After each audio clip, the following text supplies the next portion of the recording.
Hello again. Got a little bit of Fox News this morning, and there seems to be a little doubt that the chosen one with the floppy ears has done everything that he possibly can to undermine the Prime Minister of Israel.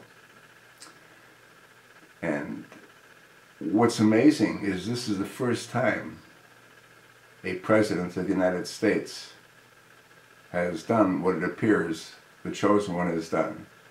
But then you have to ask yourself a question: how many other firsts has Barack Hussein Obama done that other presidents haven't done?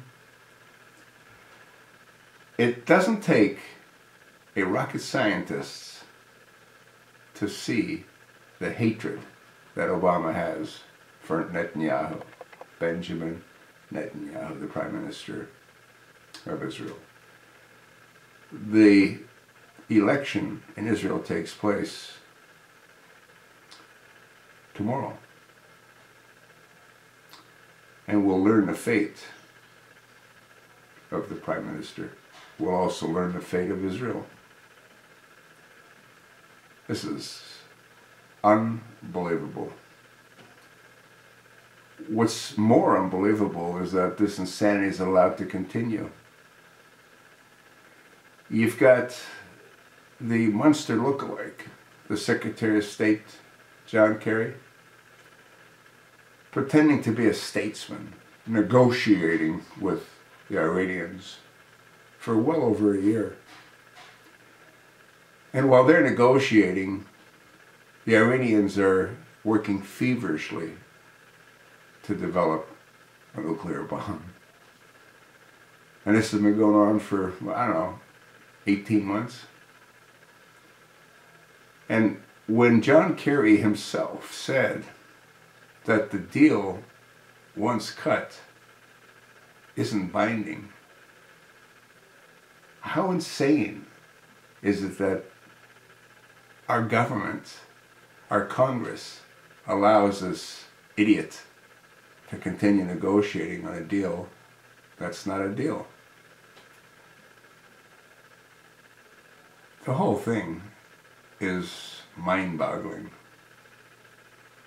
With Netanyahu out of the picture, if he loses the election, and there's a pretty good chance that he will lose, the same forces that got Obama elected will be used to get Netanyahu replaced.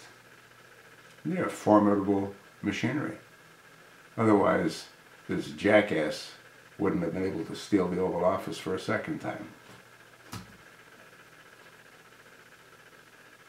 You know, I've made a number of videos.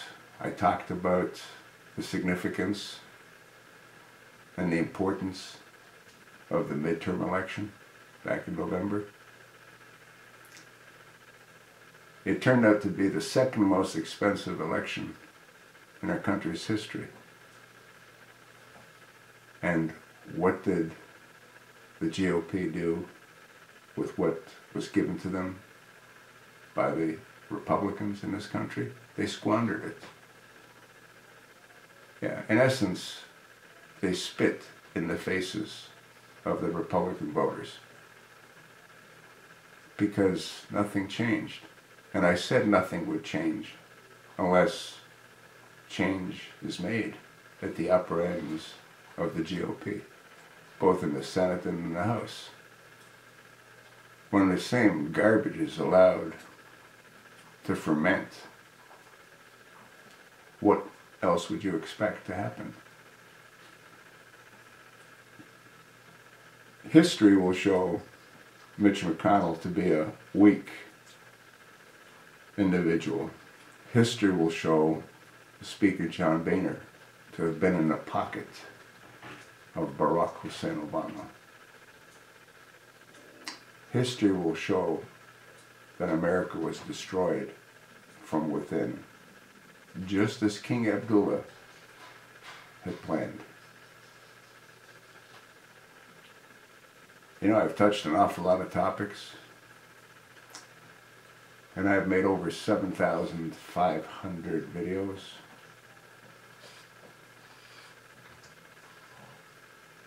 I've enlightened a number of people on issues they may or may not have been aware of. But does it really matter?